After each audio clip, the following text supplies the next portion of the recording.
Hello, everybody.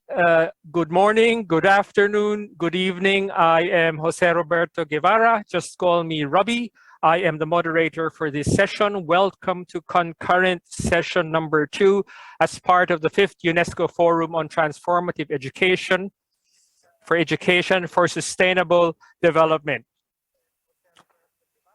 So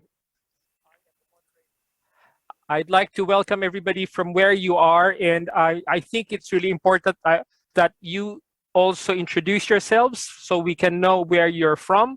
I think we need to acknowledge that we're all from different lands today, and joining us today is a whole group of people, friends, speakers from different parts of the world as well. And so please introduce yourselves in the chat box so people also know there is a networking function that's happening, I know, as part of the conference. And so you can share with each other, and you know if you're able to connect with each other in the interest of transformative education as it relates to sustainable development, global citizenship, and well-being.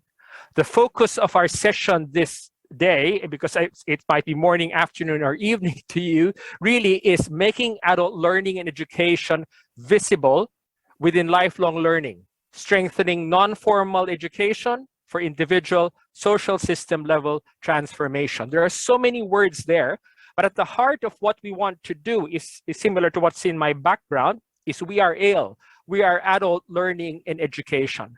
We believe that adult learning and education is really essential for us to contribute to this transformative education goal.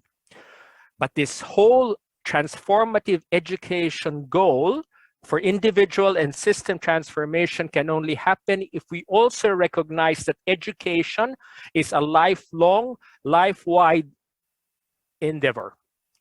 It has formal, it has non-formal, and informal. And so today, the objectives that we have for our session, and if somebody can share the slides, I can introduce to you to the objectives of our session today. There are 3 objectives. I think our tech team are now introducing you the objectives, okay?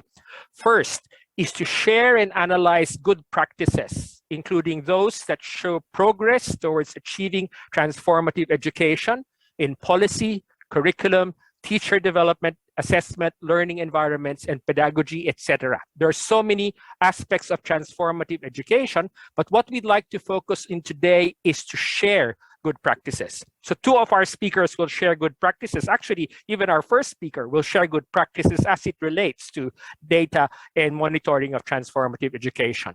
Second is to review recent global, regional, and national level data collected and analyzed in relation to 4.7.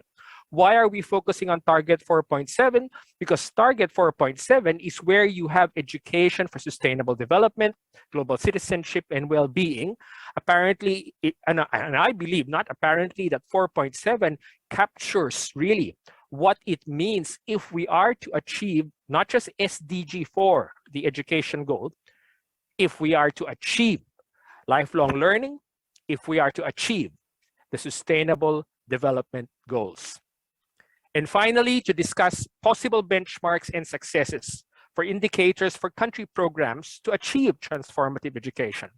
Now, it's really important for us to be focused, okay, not just on the objectives of good practice, good data gathering, or good ways of benchmarking. The aim is to transform. The aim is to transform and achieve, as we said, education for sustainable development, education for global citizenship, and education for well-being. And so as you listen to each of the speakers today, I invite you to reflect on your own experience. You are here because you have an interest in transformative education. You are here because you have a commitment to transformative education. And you are here because you don't just want to learn, but you also want to contribute. The essence of transformative education begins by that dialogical process. And for that to happen, it's difficult to do it online, but there are tools that we can use. And so the tools that we are using today we are coming to you via a Zoom platform on another platform that you are participating in. This is where the chat function is available. So it's a chat function that will allow you to communicate to us. Okay, so as I said, I invite you to chat, introduce yourself, where are you coming from, okay, and what do you bring to this session today, okay? The other part of the session today will be conducted in Mentimeter. And some of you are familiar with Mentimeter. This is the Mentimeter code.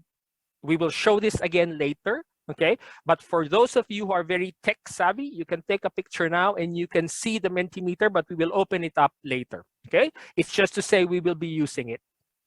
At the end of the session, it's really important for us to say we are not just talking to each other, we are harvesting.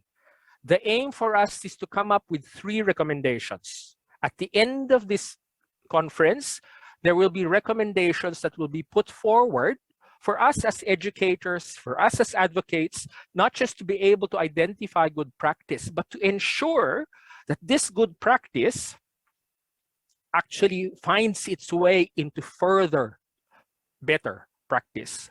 And so at the end of the session, we will harvest this from your responses to the Mentimeter. Okay, and I am asked to remind you that if you have played around the conference platform, there is a discussion board. Okay, I looked at it yesterday. There are discussion boards with posts. The outputs of our session will be posted in the discussion board, so you can also look at it and see what you have contributed to. Okay, so with that, I'd like to welcome you, and I'd like to welcome our 3 speakers. Each of the speakers will now be introduced, okay, also to have less time for us to talk about their introduction. The chat box will have their brief bio. But there will be 3 speakers. As I said, the first, Nicolas Jonas, is a program specialist at Unesco Institute for Lifelong Learning, where he coordinates the work related to Target 4.6. But also now, hopefully, Target 4.6 will be measuring adult learning and education, will give us an idea. Okay. Our next speaker will be Wang. I'll introduce Mo, and then Denis Barrett, who also works in City of Ireland, Cork. Okay. But now I'd like to welcome Nicolas.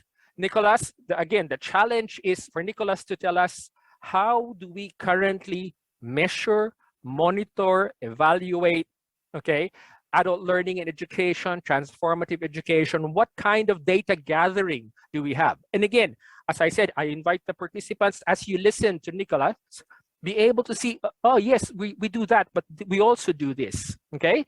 And so Nicolas, you have your 10 minutes to share with us, and then participants, be ready. We will have the Mentee activity after Nicolas' presentation. And at the end, if we have time, we have question and answer, of course, I promise. Okay, now over to you, Nicolas. Merci. Thank you, Robbie. So just for your information, I will give the presentation in French, so you can switch with translation in English.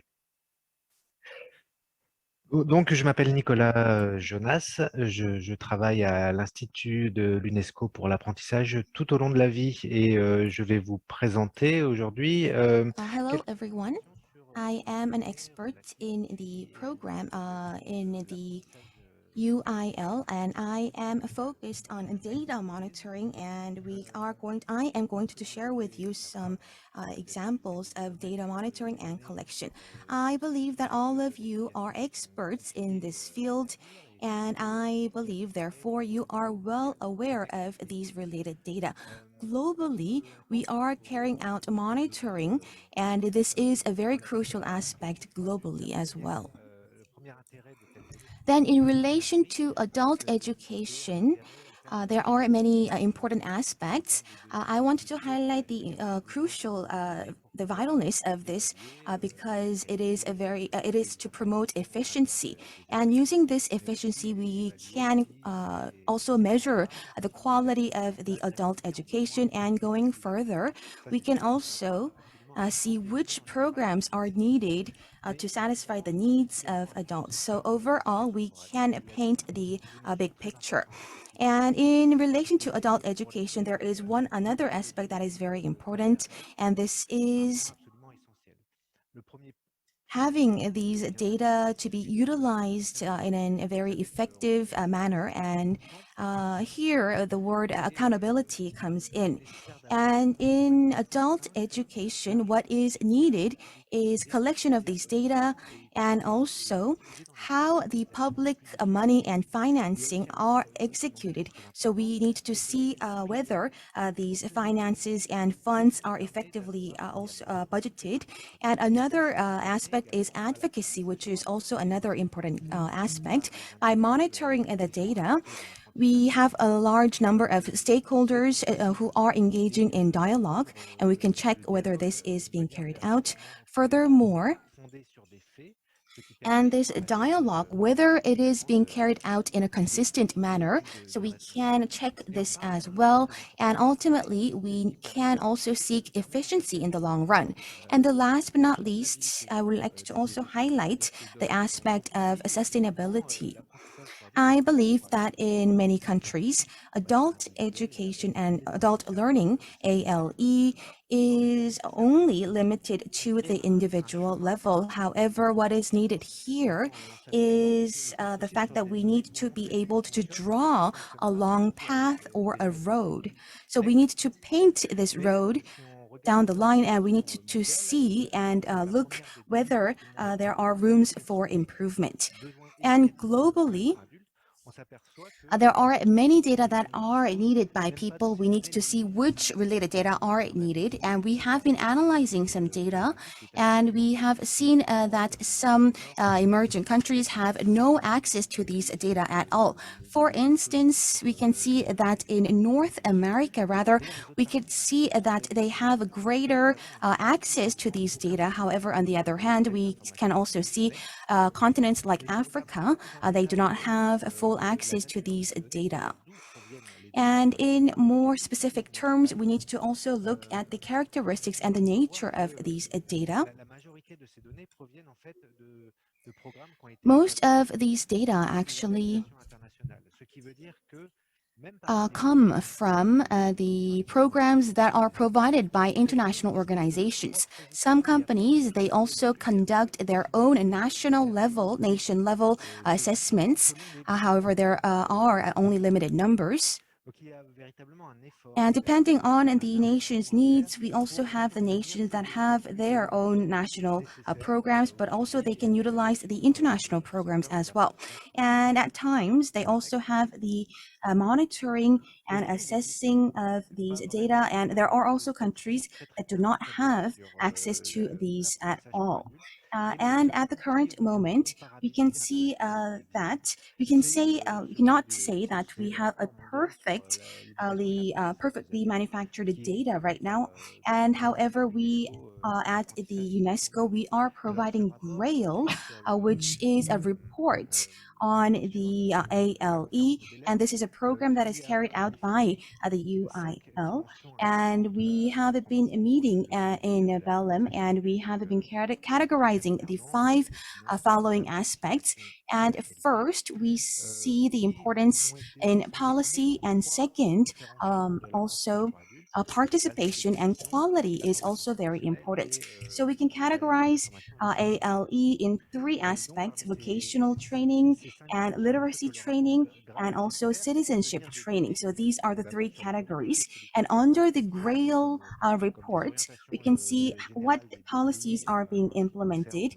For instance, what countries are carrying out related policies, and also which countries have a consistency in their actions that they are putting forward. And second is also governance. And when it comes to governance, it is a form of a mechanism, and it is one of the governing systems. So we need to see how the governing system to provide such policies are provided or established.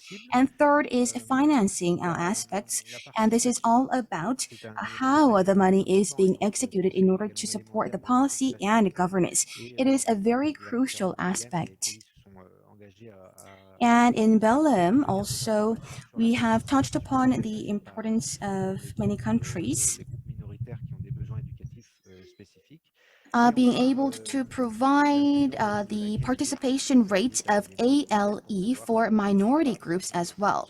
And also fourth, we have quality. So providing high quality level ALE is also very crucial. So for instance, whether it be on the curriculum level, whether this is well defined, we need to also see that. And for instance, we need to see facilitators or instructors or teachers, whether they are playing their respective roles. This also needs to be checked. And the first GRAIL report has been already published. Okay, it doesn't matter. No, previous. Can we go to the previous slide? Ouais, it doesn't matter. If we, si on regarde, pardon, I think we are fine. les résultats obtenus lors des premiers rapports GRAL sur 12 années, So the GRAIL, the first GRAIL report has been published 12 years ago. So we have to look at what kind of achievements have been made throughout the past 12 years. The first progress was made in this following area. Most of the countries during the past 12 years, they have been formulating policies and also implementing them. And when it comes to governance, it has been strengthened and intensified. And we see about about 4/3 of these countries have been able to look at a visible achievements and progress being made when it comes to governance intensification. And we can also see that there are progress made in the area of financing. Of course, many countries did avow that they will provide public finance, public support, and we were able to also see that in accordance to the GRAIL report between 2009 and 2014, we can see that the budget in relation to ALE, we can see that the budget allocated for ALE was only limited. And when it comes to quality, also measuring this quality was very complex as well, because there are various and wide-ranging activities that need to be measured. And another crucial aspect is facilitators and teachers, as well as their working environment. Regionally, this could vary because there could be variations and differences among continents, for instance, Europe, Latin America, or even the North American continent. And when it comes to the youth participation in ALE, we can see that there has been a rise. However, when it comes to the minority group, still many people are not having full access. And the GRAIL report, we have many countries taking part in this. And for instance, socialism countries, they are seeing some gap compared to other countries. And they have different tools when it comes to monitoring, and the assessment program as well as assessment system is also different among countries. Last but not least, I would like to highlight the following. Of course,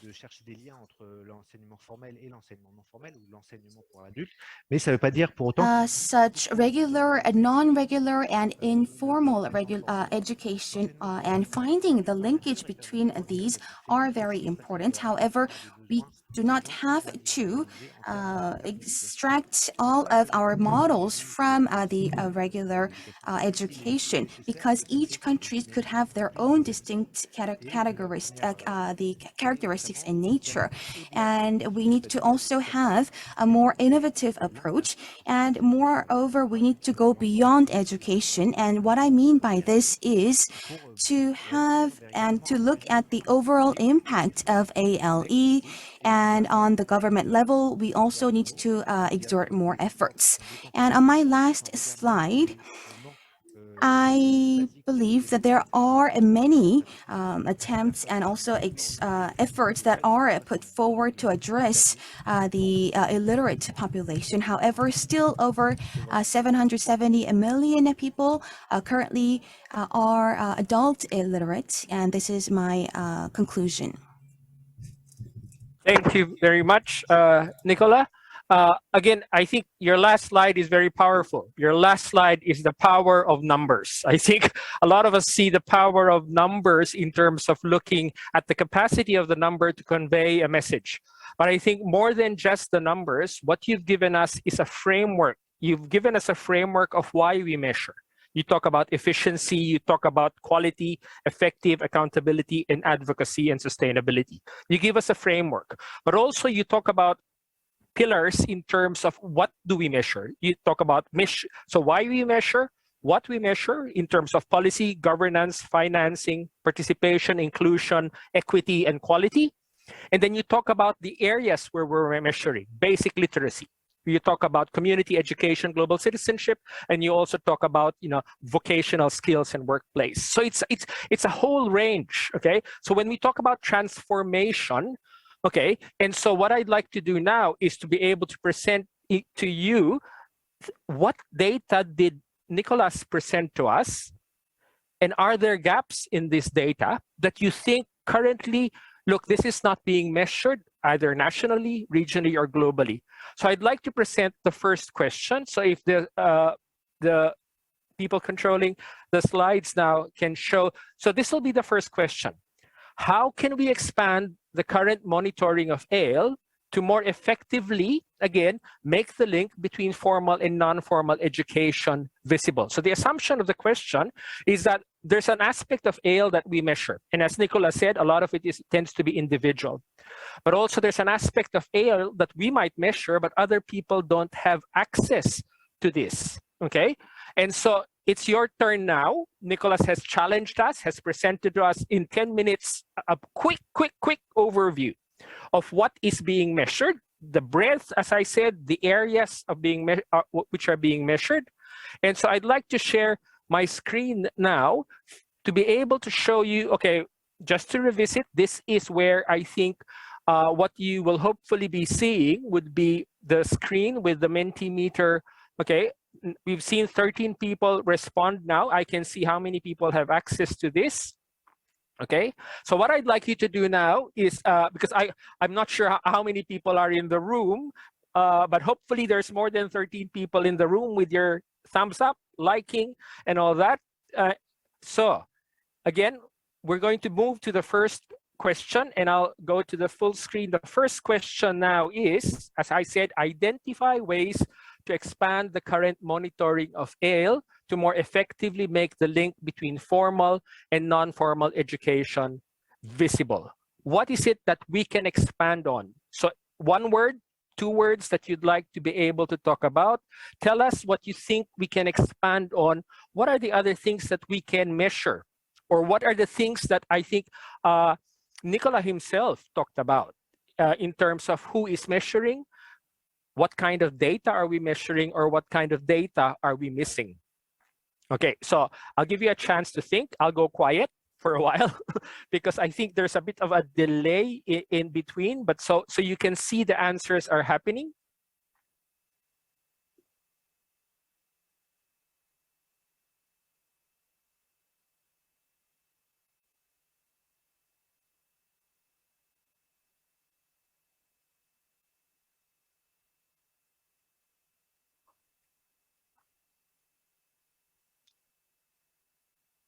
It's going.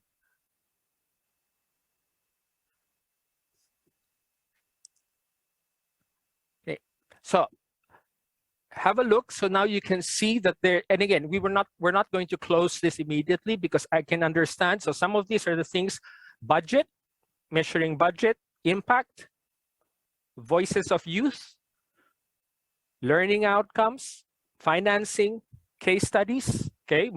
The kind, not just money, but also stories, voices, case studies, okay?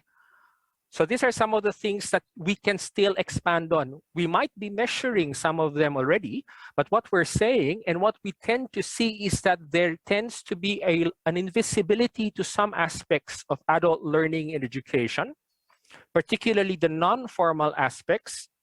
And if we are to get a more holistic view of lifelong learning and transformative education, what else should we tell people that we are doing or we need to be able to measure. So okay, so there's lots of things we haven't found. There's nothing that comes up as a single strong, but I guess that itself is an indication that there is so much that we would like to measure because there's so much still that's missing. Okay, and so I'd like to now, while we're still waiting, Nicolas, can I get you back on to speak and just say, what are you seeing? And from your perspective of somebody who does this, as you say, every day, is there something here that you think, oh yes, that's happening already? We can highlight on that. So I'd just like to get your feedback on what we're hearing before I go to the next question. Nicolas? Oui, merci Roby. Oui, il y a un mot qui me frappe particulièrement, celui d'innovation. Donc, vous avez parlé de la nécessité donc de créer un lien ou de rendre. What's most important is the word innovation. Mm-hmm. For the formal and non-formal education, it's important that we connect these two with a link. Mm-hmm. And there are some challenges that we are faced with. There's the basic statistical needs, statistical data that are missing. So we probably need to bring innovation in order to gather reliable data. And by doing so, we can create the links between the non-formal and formal education. For example, we can look at the number of the participations. We can look at the experiences of the teachers and the educators. We can also look at some of the quality of the education materials. Again, we need to bring innovation in order to have more accuracy in data. We can join hands with NGOs, or we can work with the federal level agencies and operators in order to bring the reliability and also innovation. Not only that, we also need to make sure that we are very much context and background specific when it comes to these measures.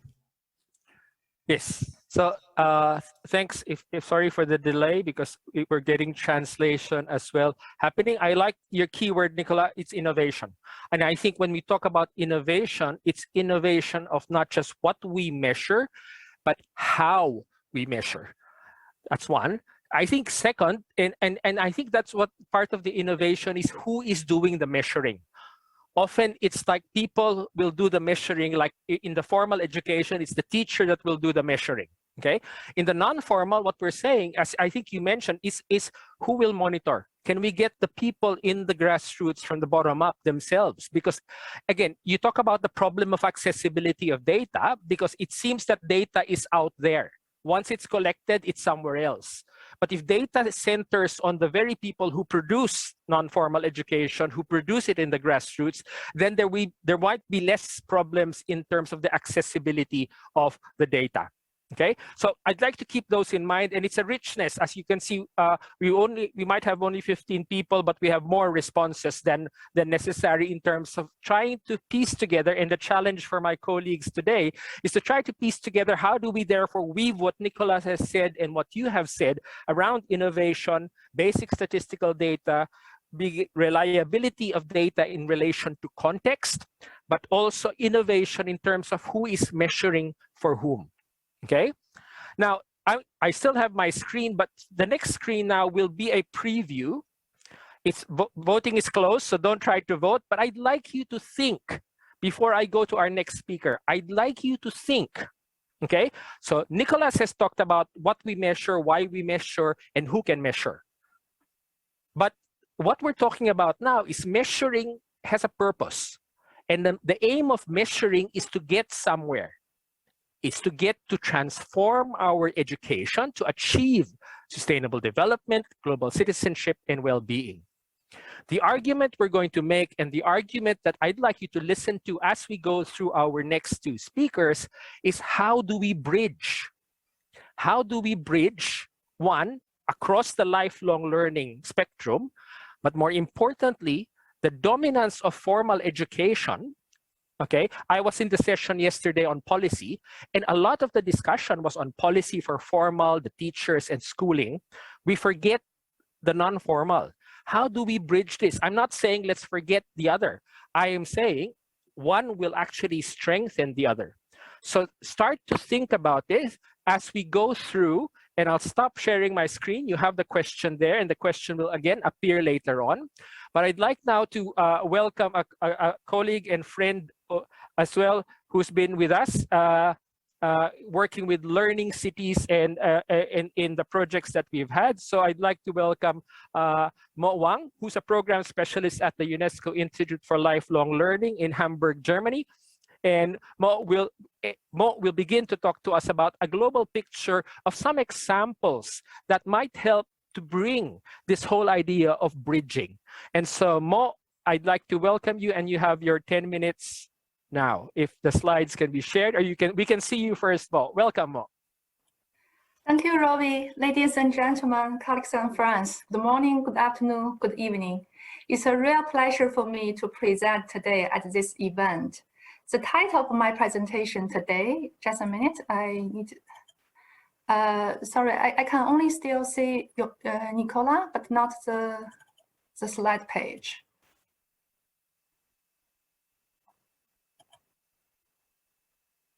Can we share the slides? Yes, now I can see Robbie, and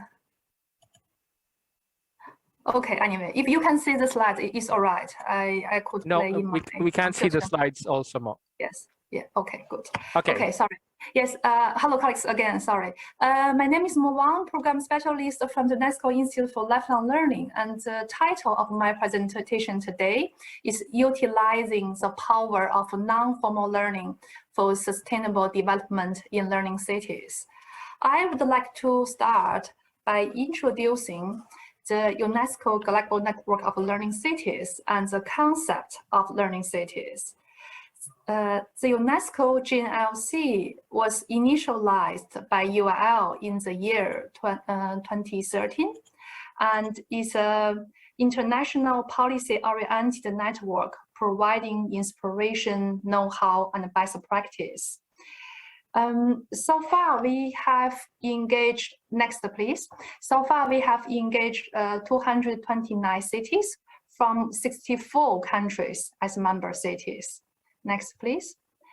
Through the GNLC, UNESCO defines a learning city as a city that effectively mobilizes its resources in every sector to promote inclusive learning from basic to higher education, revitalize learning in families and communities, facilitate learning for and in the workplace, extend the use of modern learning technologies, enhance quality and excellence in learning, and foster a culture of learning throughout life. In doing so, it will enhance individual empowerment and social cohesion, economic and social cultural prosperity, and ultimately sustainable development. Next, please. So if we put simply into one sentence, we can consider learning cities as cities and communities that align their policies and strategies with the goals of lifelong learning. Particularly, the modality of non-formal learning is strategically important for cities which follow a lifelong learning approach for sustainable development. There could be at least two reasons. Firstly, municipal governments have little or no jurisdiction over the formal schooling system. They are usually responsible for a number of non-formal learning spaces. For example, they overseeing community learning centers, libraries, and museums, and often support various community learning initiatives, such as learning neighborhoods, study circles, or family learning.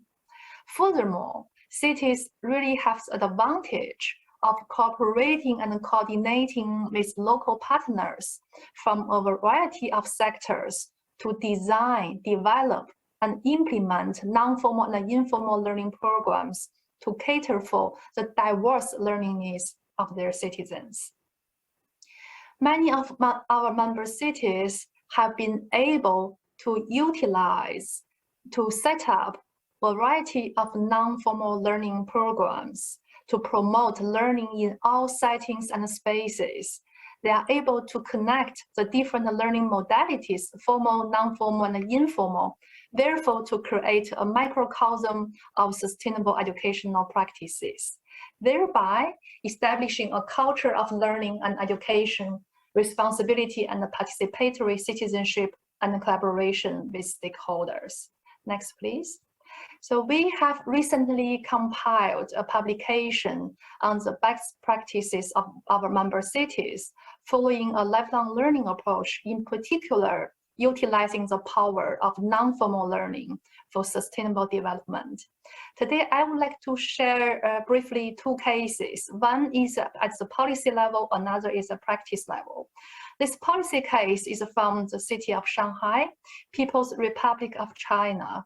In 2020, Shanghai launched the Shanghai Community Action Plan on Education for Sustainable Development, ESD. And this plan focuses on 4 priority areas: community health, local environment, community building, and vocational competencies. This policy is a very important measure for the city to achieve its urban development plan towards 2035. The aim of this plan is to improve citizens' awareness, knowledge, and skills with regard to sustainable development, and to enhance the role and the power of community education in addressing urban sustainable development problems. The development and implementation of this action plan has been following a participatory approach. It was the leader was the Shanghai Municipal Education Commission Division of Lifelong Education, but this action plan was also informed by the local communities, academics, universities, and researchers. A multi-stakeholder approach was following to facilitate funding and coordination, developing and implementing the ESD projects, and organization and distribution of resources. Next, please. They also put quite a lot of emphasis on communication through the online channel as well as the offline by organizing events, meetings. In particular, they have incorporated this action plan into the training content for teachers at the community schools, community learning centers. They have also tried to collect data to monitor the impact and the implementation of this action plan by collecting qualitative data through interviews with community educators, by collecting primary data from the participants who are the citizens of the city. When the data is collected, they are also used to improve the organization and the collaboration of the action plan and specific projects. They identified quite a few challenges when implementing this plan. So it has been 2 years past since the beginning of last year when they launched the plan. For example, they notified there was a lacking of awareness of knowledge for community educators for the topic of ESD. So they organized the training, they organized capacity building for them. They also made efforts to link experts in different fields to support specific learning activities on different subjects. So 2 years passed, and most important lessons learned for the city is to enhance cooperation and communication actively with stakeholders in and beyond the city for knowledge sharing and peer learning. Now I want to introduce another case. It's a practice case from the city of Bogota, from Colombia. They have established this so-called environmental classroom to protect the biodiversity of the city by educating local communities. And the purpose is really to encourage and to promote people's civic engagement and ownership of the natural environment. So this classroom is developed in 4 locations in the moorlands, and each of them is staffed by an interdisciplinary pedagogical team that guides the teaching process. This initiative was led by the State Secretary of the Environment with the support of Secretary of Education. at the initial stage of this initiative, they also have conducted capacity building for the administrative department of the district civil service. Again, they put quite a lot of efforts in communication through social media, public campaigns, and also they utilize the district civil service municipal government entities for disseminating and distributing information and knowledge. The COVID-19 pandemic have somehow limited in-person educational classes, but the city immediately have establish a technical platform to increase the outreach of these classes and providing virtual tours online. After reflecting on the success of the implementation of these classes, they think it's very important to conduct this classroom in the natural space with the support of technical teams. And even though this non-formal learning program, they found this really important as in the schooling system to develop educational syllabus and to have a systematic pedagogical action plan for implementing the courses. Okay, so with the limit of time, I would stop here for sharing the cases. If you would have interest to know more details about how cities have been doing on the topic, please follow the link shared in the chat bar to read more about the city's practices. I would like to finalize today's presentation by sharing a few reflections. Through our communication with our member cities and also through the cross-cutting analysis of the cases, there are quite a few keywords popping up as the key for cities to effectively implement a lifelong learning approach and to utilize the power of a non-formal learning for sustainable development. Please let me briefly elaborate them with these following 6 points. First of all, engage different stakeholders in discussing a comprehensive local lifelong learning vision. So everybody will be brought together to draw a whole picture, a big picture, and then developing contextualized policies and strategies. Try to institutionalize this vision into local policy and strategies to guide the following actions. Secondly, local governments should consider cross-sector collaboration as a part of their long-term strategy for resilience. To develop and create a synergy based on this governance model, it's essential to establish intersectoral policy frameworks that set priorities, provide a coordination mechanism, create alternative pathways between different learning modalities. Thirdly, and also very importantly, when establishing and managing partnerships, local governments need to remain at the center of the partnership to ensure it operates in the public interest. And the fourth point, which are reflected in both the case of Shanghai and Bogota, is capacity building for key stakeholders, including government officials, educators, and of course, all the citizens. Fifthly, communication, outreach, and advocacy are very important. For example, public campaigns, learning festivals for raising awareness, for creating an atmosphere of learning. Lastly, but last but not the least, development of indicators to monitor and evaluate the implementation of learning policies and strategies. We indeed found many member cities have difficulties in doing so. However, it's quite an essential element for the successful implementation of a lifelong learning approach for social, cultural, and economic transformation. We have been conducting a few webinars on this topic to invite advanced cities or cities who have made some achievements in this regard to share their experience. If you have interest, please follow us in our social media channel, and we share this. We will update the capacity building activities, webinars on regular basis. Thank you so much. I think that's all for my today's presentation. Thank you very much. You find something interesting and reflexive.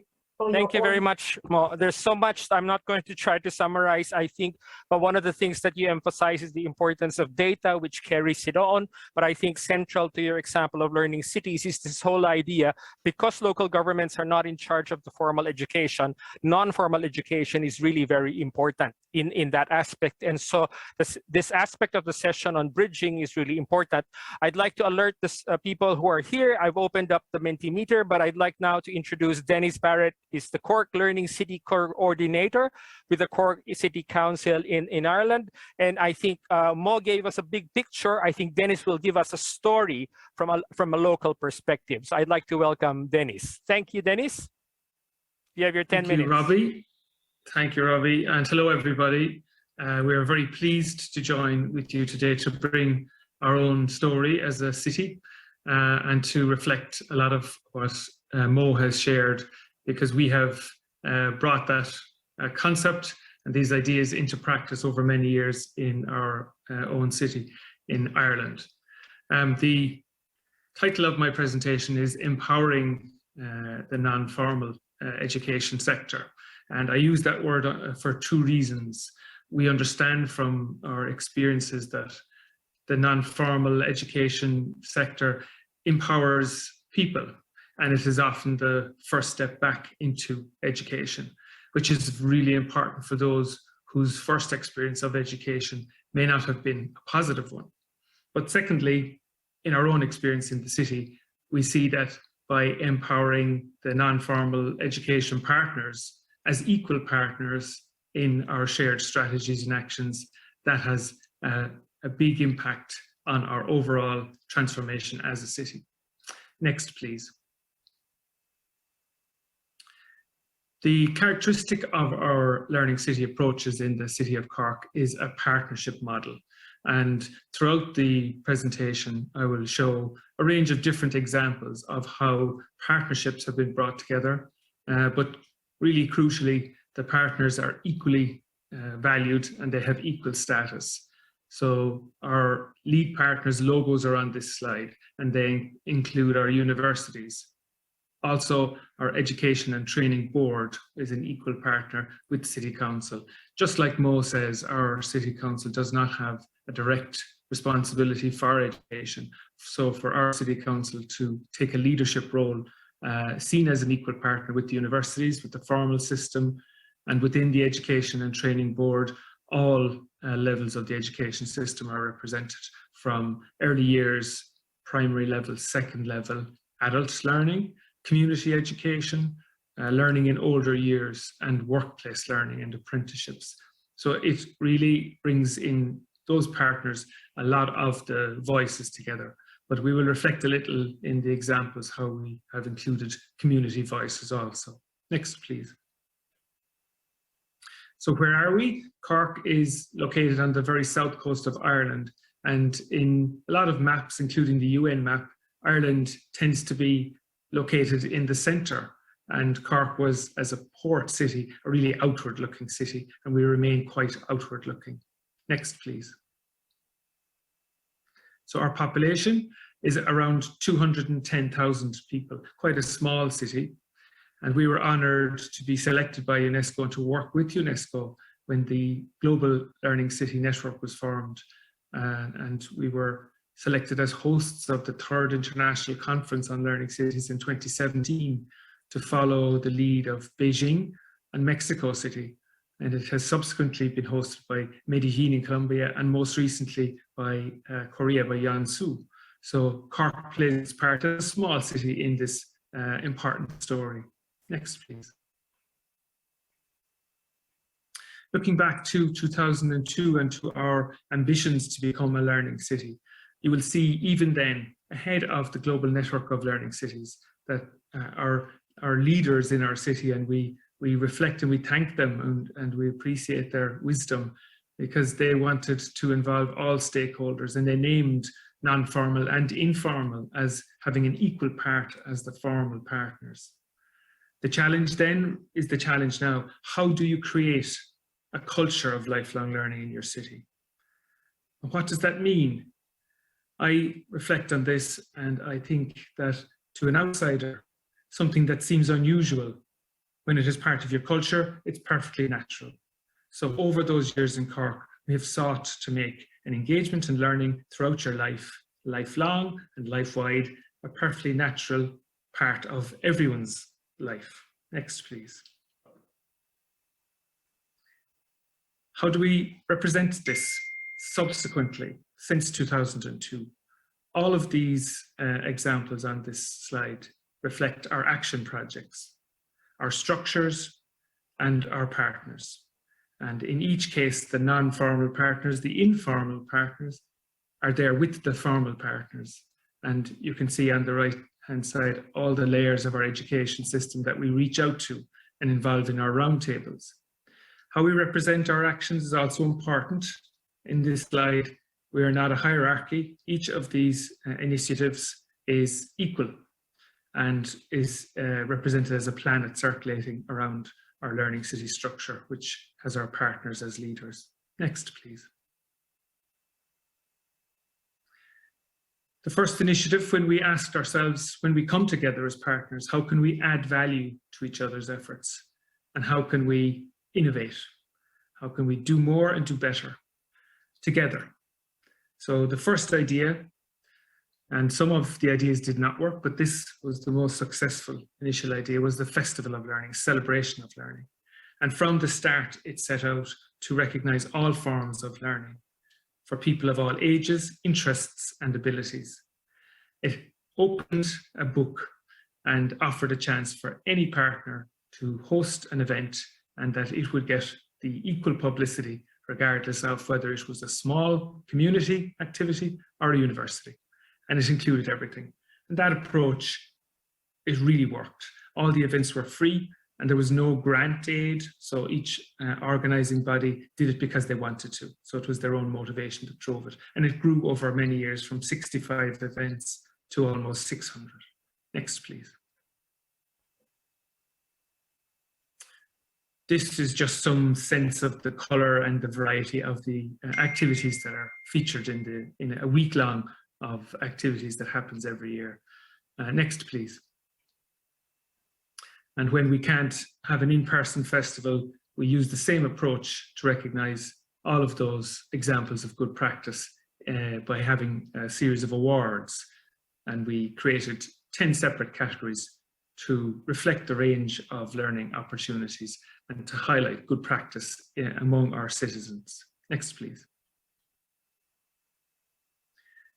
Also emerging from the festival was the idea that at community level was the most powerful buy-in. And we used an idea brought to us by an Australian academic, Peter Kearns, and he challenged us to start the idea of learning neighbourhoods in our communities. Our approach is to ask a local leadership team, and as formal partners, we follow them. So they set out the path and we ask, how can we support you? To again, celebrate what you do well and also innovate, do something new, make your learning neighbourhood a better place for all citizens. Starting as a pilot with 2 communities, it now has reached 8, and there are 16 areas in our city, so we're halfway there. Next, please. At the heart of our partnership is a Memorandum of Understanding that brings our lead partners together. They signed this in 2015. It was an important part of the journey. All of these leaders have moved on, but the commitment remains the same. Next, please. And that commitment is reflected also in how we do our business. So when we hosted the conference in 2017, the 4 lead partners, chief executives and presidents, shared the keynote and gave each other equal time to present our perspective as a learning city. And that is a statement of how we try to work. We're still not all the way. We have a long way to go, but this is what we have done so far. Next, please. During that conference, it was really important to us that those cities who are coming from all over the world would have a meaningful engagement with our citizens, with our citizen learners. So you see on the back of the bus, one of our key pieces of messaging was the face of learning. Who is the best face to represent adult learning, lifelong learning, all forms of learning in the city. It's the person, it's the learner. So not the Lord Mayor or a celebrity. We've asked the learner to represent, to be the voice and to be the face of learning in our city. Next, please. Coming back again to our structure and reflecting on all of those layers of partners and asking ourselves the question, how can we make adult learning and lifelong learning more visible? Next, please. Next, please. So our document emerging from the conference that asks us to deliver on the Sustainable Development Goals has been a really powerful tool for us to focus our efforts. Next, please. But also to include those commitments into the heart of our corporate policy and our development plans. Next, please.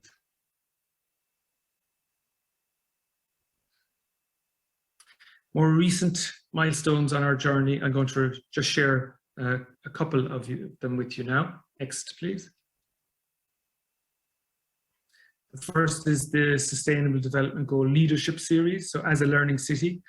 And what I would like to say here is that, in keeping with what Mo says, the learning city concept is an enormously powerful way to do this work. It is a tent, an umbrella under which all the partners can find a welcome, equal place, but it's also a platform to build new things. And this was one of our new efforts, to bring the leaders of the city together in 2020 and challenge ourselves.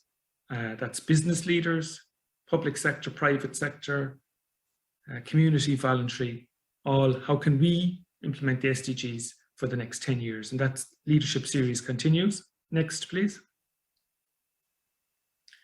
Some of the partners represented here, there are many more, and the challenge, as the UN said in 2016, was it is partnerships that we can deliver on these goals. Next, please.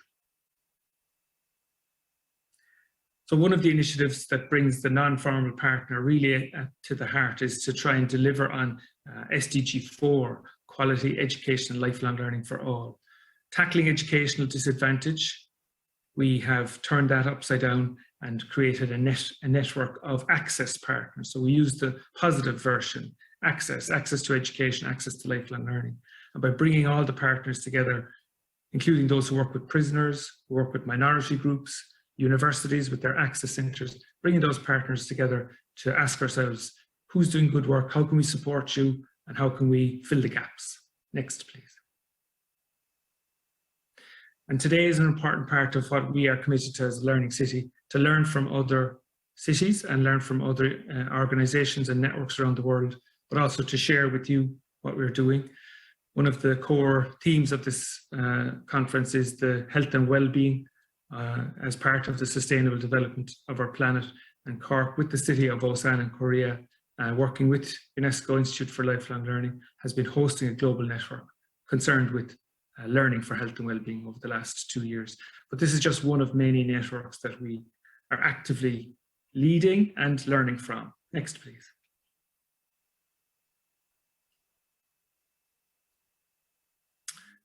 So that really brings my presentation to a close. I want to come back to the central idea that it is partnerships and equality of status in the partnerships, bringing the non-formal representatives to the table that makes all the difference.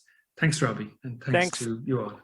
Thank you very much, Denis, and thanks to Mo. Again, the richness of the experience, and again, I think that's part of the whole, how do we measure the richness? How do we put a number to the richness? And I think the key words that you talk about, equal, partnership, to innovate, and the same thing that Jonas talked about, Nicolas talked about earlier, innovate, and the kind of recognition. I've opened up the second question now, and I think it's important for us, again, if I can get our technical people to say, this is the question that we want to answer. And some of you have started to answer, and so I'm going to share the screen. I've got 10 minutes left. You can see the screen. I hope you can see my screen. And some of you have started. So how could we better bridge? Did you hear some examples of good bridges? Okay, I think there were lots of examples of good bridges, so you can share that if you affirm that. But there might be new examples, I said, from your own experience of bridging. I think what Mo has said is the centrality of local government, because the local government is not in charge of the formal education. So the interest is to bring the formal in conversation with the non-formal. So the same with what Denis said. By doing that, you make them equal. Okay, not to say they're doing the same thing, but equal in the same kind of learning. The whole idea of recognition of learning is important. And so I'd like to then now show our results. There's been some ideas there, and I'm going to challenge Denis and Mo, and maybe even Nicolas to start to look at, because I haven't seen any questions, okay? So because everybody's been busy responding, which is fine, contribute here, okay? So what are the things that we're seeing? Cultural change, using the SDGs, partnering for transformation, equal partners, networking, okay? The policy support, leadership by local government, using the environment as a shared resource. I saw something there about communication, leaflets, okay? So there's a richness of how to, okay? That's how to do certain things. But again, the how needs to go back to the why. And the why is sustainable development, global citizenship, and well-being of our communities. So in other words, we need to make sure that the purpose to bridge formal and non-formal, okay, is not just to bridge it. The bridging aims to lead the way, okay? And so I'd like to invite Denis or Mo, as you are watching the screen, it's moving very quickly. I can stop. Is there something that jumps at you? Maybe I'll start with Mo. Is there something that jumps from your 6 recommendations again that is there? I'm going to stop the scroll. Just, is there something that jumps at you in terms of, if we are to capture one recommendation on how do we bridge, what would that be? Mo.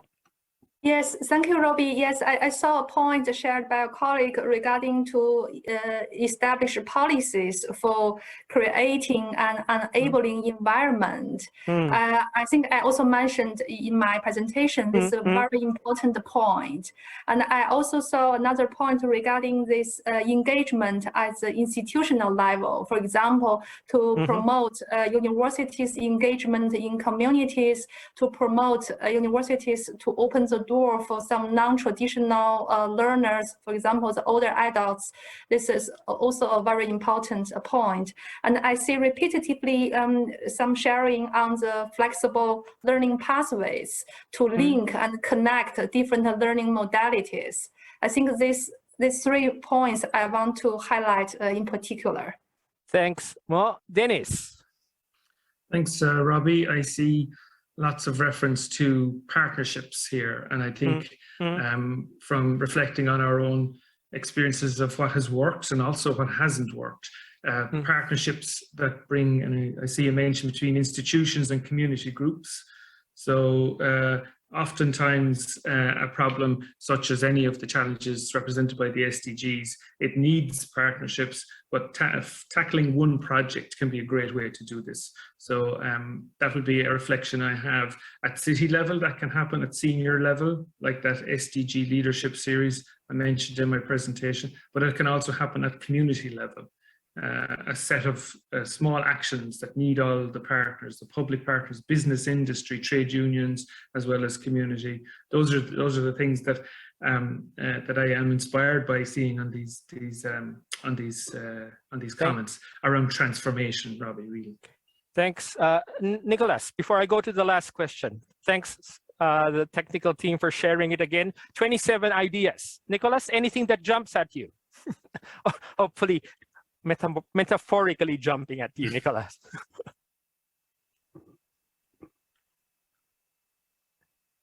I think I'm catching up with translation. I'll keep quiet.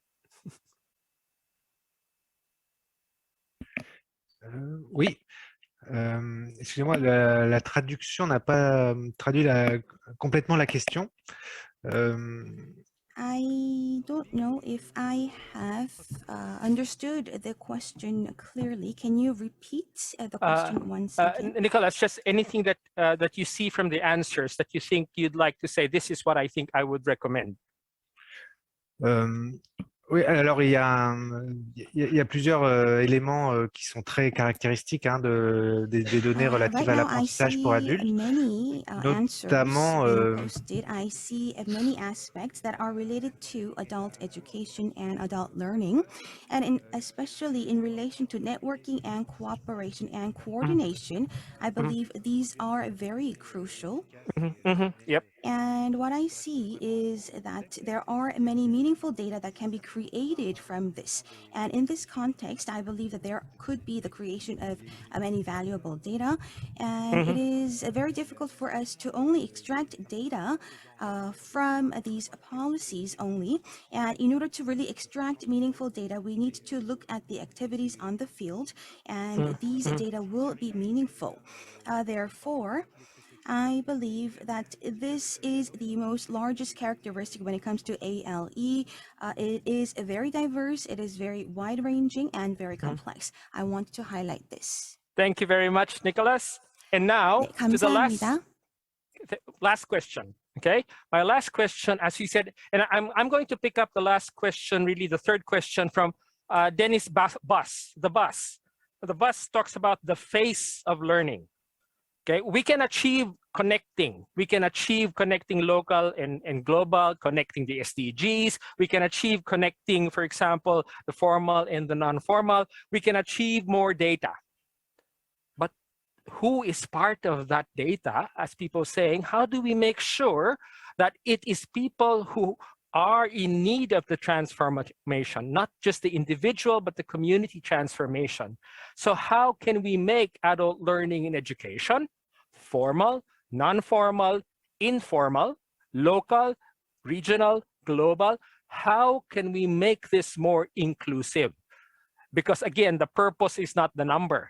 The purpose is the transformation of everybody, ensuring that nobody is left behind. So as the last part, I'd like to invite you to tell us how can we make ALE more inclusive? And I'd invite you to now share your ideas. I've got 4 more minutes left before we finish our session. I don't know if there are any questions in the chat box. I cannot see the chat box at the same time. As much as I can multifunction, I think it's very difficult, but they're online. Great way of reaching new people. Okay, the online tool, how do we effectively use the online like now? There are tools. Okay, any other ideas to make it more inclusive?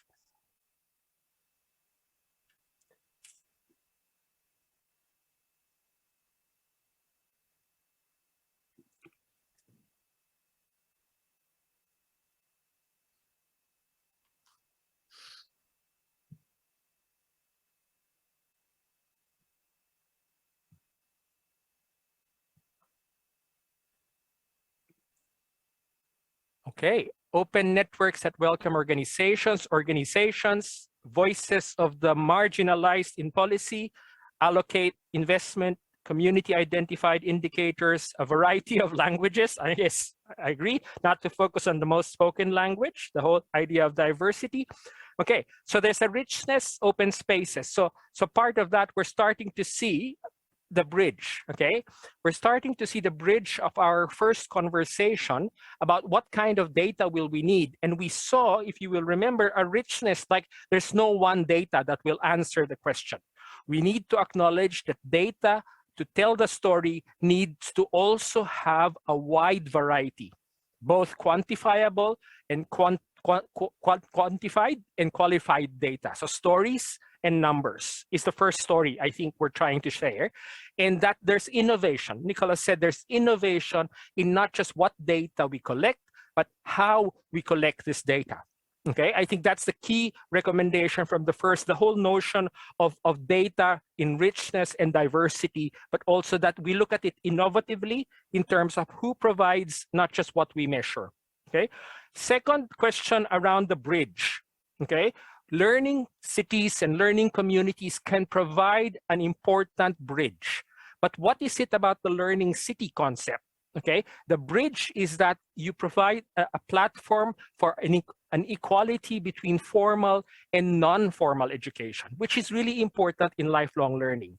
And for local governments to recognize that, I think is a rich thing to say, look, this is not my role to educate, but I can bring people together to be able to focus on a learning strategy for the local government. So I think this brokering that local government plays, but as Mo said, policy is important, okay?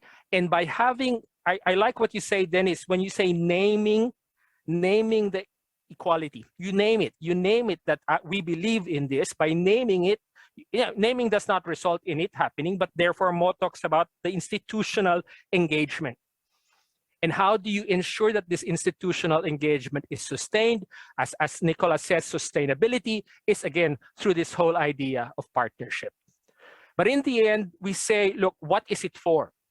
All this measurement and all these learning cities is really for achieving a more inclusive kind of education. And the richness that we have here, again, it's important to try to capture. I don't want to summarize it quickly, but basically community identified, local government participation. There's a richness that we will just have to harvest. And so I thank you all. I think my time is up. I hope that we did not have time to get you to speak to us. We did not have time to chat, but I really appreciate you made your contributions. And what we will do is we promise that we're actually meeting after this to come up with the 3 points. You will find the 3 points in the discussion board maybe in an hour's time. And hopefully Alex and Nora, I'd like to acknowledge Alex, Nora, and Christiana. They have been in the background, okay?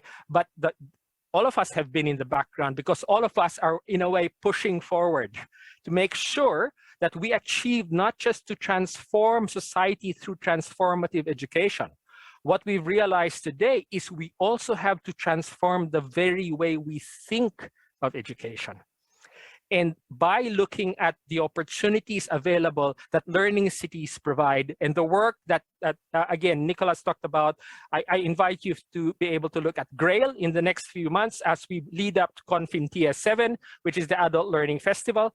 On behalf of UIL and behalf of our other partners, and for me, the International Council for Adult Education, I'd like to thank you all for sharing the opportunity. And I can say the slides can now be stopped because I'd like to be able to show people and the people who've been around us. And I think if I could only get a picture of everybody else who's in the room from the other platform. But again, this is the limitation. This is the strength that we have for online learning, online opportunities. And so with that, I hope you enjoyed the other sessions we have today in this opportunity, and hopefully stay safe, stay well, stay connected with each other during this time. And I'd like to thank again everybody who was here today. I think in Korean you say kamsahamnida. In the Philippines, I say maraming salamat. Thank you very much. Have a good day, have a good night, have a good evening. Okay, and everybody's waving. I don't know if we can take a picture of the speakers. Are our technical people still there? I can stop sharing my screen, I guess. I'm sorry, I'm the one that's in control. Sorry, I was the one in control. So again, if everybody can now be back on the screen, I didn't realize I was the one. Somebody could have screamed at me, Robbie, it's you. So maraming salamat. Now we have everybody again back on the screen. Thank you very much. Good evening, good morning, good night. As I kamsahamnida. Thanks.